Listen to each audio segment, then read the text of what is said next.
Digantikan Hotman Paris, Henry Yosodiningrat benarkan mundur sebagai pengacara Irjen Teddy Minahasa. Tribunnews.com. Pengacara kondang Hotman Paris Hutapea menjadi kuasa hukum baru bagi tersangka dugaan peredaran narkotika, Irjen Teddy Minahasa. Hotman Paris menyampaikan, persetujuan dirinya menjadi pengacara Irjen Teddy Minahasa, baru dijawabnya pada Sabtu, 22 Oktober 2022. Penunjukan Hotman Paris ini disebut menggantikan posisi kuasa hukum Irjen Teddy Minahasa sebelumnya yakni Henry Yosodiningrat.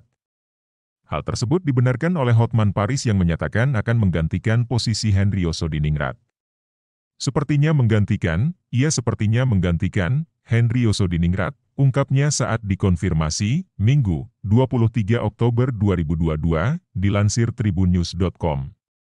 Lantas, bagaimana tanggapan Henry Yosodiningrat? Henry Yosodiningrat benarkan mundur. Setelah Hotman Paris menyatakan menjadi pengacara Irjen Teddy Minahasa, Henry Yosodiningrat menyatakan telah mundur dari posisinya.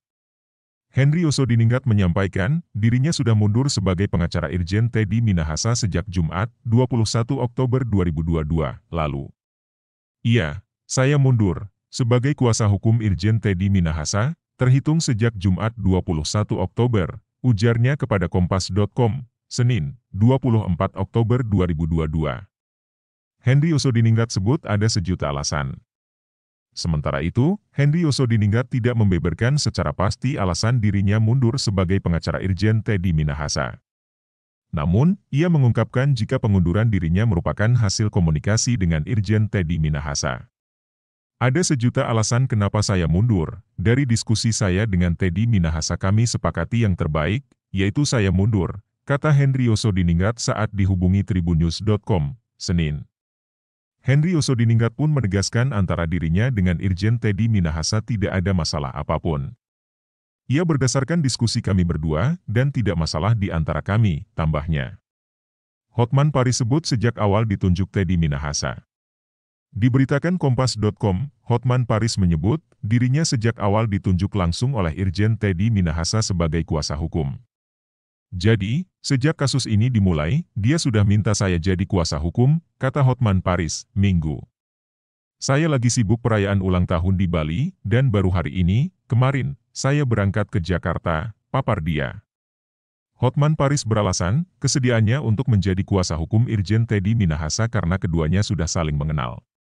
Saya juga mau menjadi pengacara Irjen Teddy Minahasa, karena saya sudah kenal Teddy jauh sebelum pandemi COVID-19. Waktu dia masih jadi Karopaminal di Propam Mabes Polri, dia banyak bantu pengaduan rakyat kecil yang datang ke Kopi Joni, beber Hotman Paris. Sebagai informasi, Irjen Teddy Minahasa ditetapkan sebagai tersangka dalam kasus dugaan peredaran narkotika jenis sabu-sabu yang diungkap oleh Polda Metro Jaya. Polisi mengungkapkan 5 kg narkoba jenis sabu yang dikendalikan Irjen Teddy Minahasa merupakan barang bukti yang diambil dari pengungkapan kasus oleh Polres Bukit Tinggi. Irjen Teddy Minahasa dijerat dengan pasal 114 ayat 2 subsidiar pasal 112 ayat 2, Yungto pasal 132 ayat 1, Yungto pasal 55 Undang-Undang Nomor 35 Tahun 2009.